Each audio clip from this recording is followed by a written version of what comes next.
Imagine you are sitting behind a radar console deep inside an integrated air defense network. Your screen covers hundreds of miles of airspace. You have surface-to-air missile batteries linked to your feed. Fighter jets on standby. Everything is online. Everything is working. And somewhere above you, right now, an aircraft the size of a football field is flying at 40,000 feet, carrying 80 precision-guided bombs aimed at your position. Your radar shows nothing. Your infrared sensors show nothing. Your early warning systems are silent. By the time you hear the faintest whisper overhead, the bombs are already falling.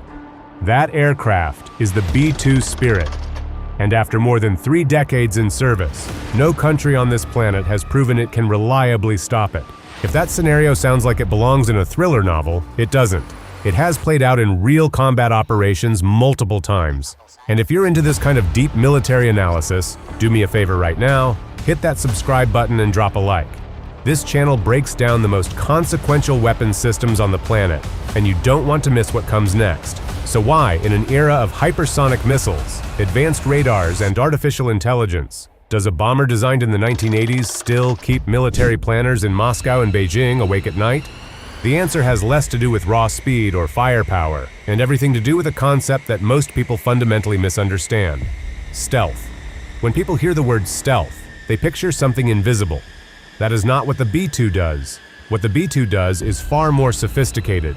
It manipulates the physics of electromagnetic energy to make itself appear, on radar, roughly the size of a large insect. Not invisible, but functionally undetectable in any operationally meaningful way. And the engineering behind that achievement remains one of the most tightly guarded secrets in American defense history. Start with the shape. The B-2 is a pure flying wing spanning over 52 meters from tip to tip, with no vertical tail, no conventional fuselage, and no sharp angular surfaces. Every square centimeter of its exterior follows a principle called continuous curvature stealth.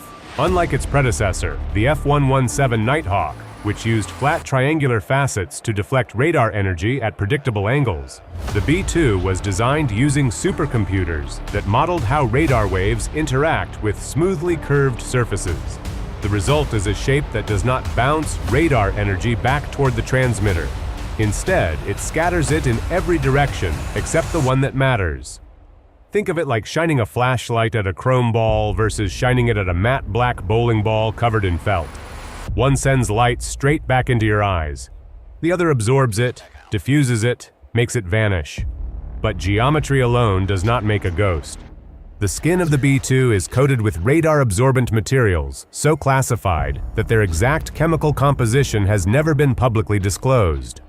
These coatings convert incoming radar energy into microscopic amounts of heat, rather than reflecting it. Layers of specialized tape, paint, and composite materials work together to swallow electromagnetic signals across multiple frequency bands. This is not a single trick. It is an entire system of interlocking technologies designed to defeat detection from every angle and every wavelength that enemy radars operate on. And then there is the infrared problem. Jet engines produce heat. Heat produces an infrared signature that missiles can track. The B-2 buries its 4 General Electric F-118 turbofan engines deep inside the wing structure. The exhaust is channeled through mixing ducts that blend superheated gases with cool ambient air before it exits through wide, flat outlets positioned above the rear wing surface. Ceramic heat-resistant tiles shield the exhaust area. The result is an infrared footprint so low that most heat-seeking sensors struggle to acquire a reliable lock. There is even a chemical injection system built into the exhaust that suppresses contrail formation at high altitude. A normal aircraft flying at 40,000 feet leaves a white streak across the sky that is visible for dozens of miles. The B-2 leaves nothing. No trail, no trace, just empty sky. Now, here is the part that most people do not think about. None of this works without computers. A flying wing has no vertical stabilizer, no traditional rudder. The B-2 uses split drag rudders at the wingtips, surfaces that open asymmetrically to create differential drag for yaw control.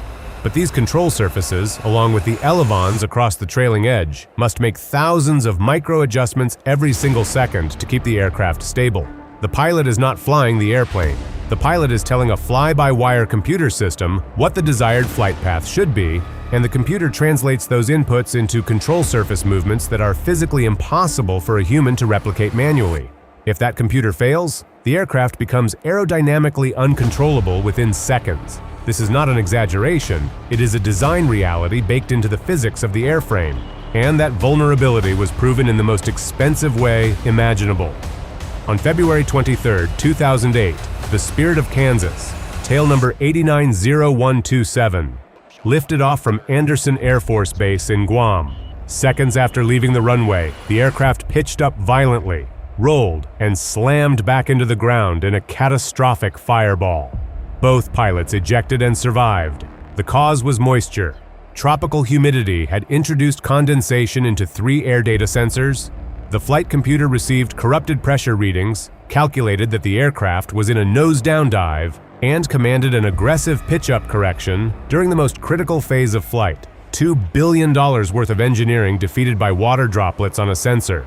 That crash reduced the fleet from 21 aircraft to 20, a loss that can never be replaced because the production line was dismantled decades ago.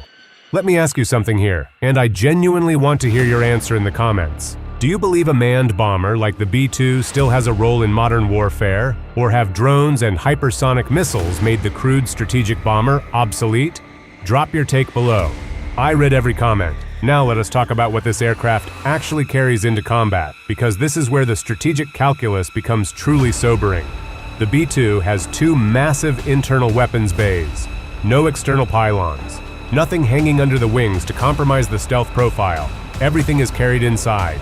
In a conventional strike configuration, a single B-2 can carry up to 8,500-pound JDAM GPS-guided bombs, 80 independent targets destroyed in a single pass by a single aircraft that the enemy never saw coming, 1 bomber, 80 precision strikes, an entire military airfield erased from operational status in minutes. But the weapon that truly defines the B-2's strategic purpose is the GBU-57 Massive Ordnance Penetrator.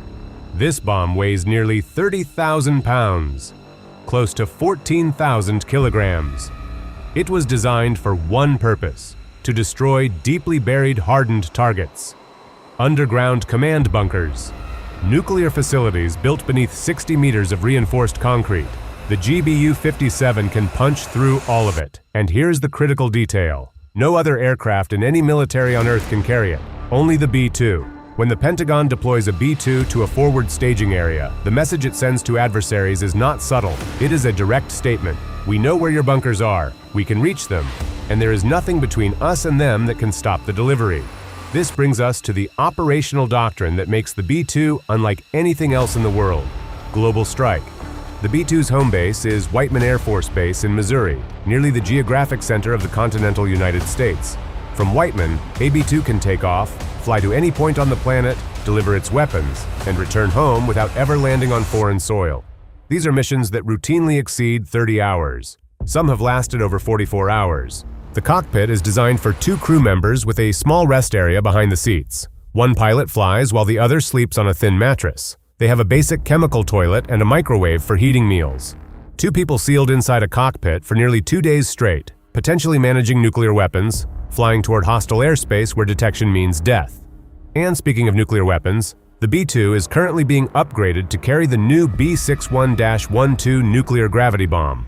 This makes it one of the 3 legs of the American nuclear triad alongside intercontinental ballistic missiles and submarine-launched weapons. The B-2 provides something the other 2 legs cannot: flexibility and recall.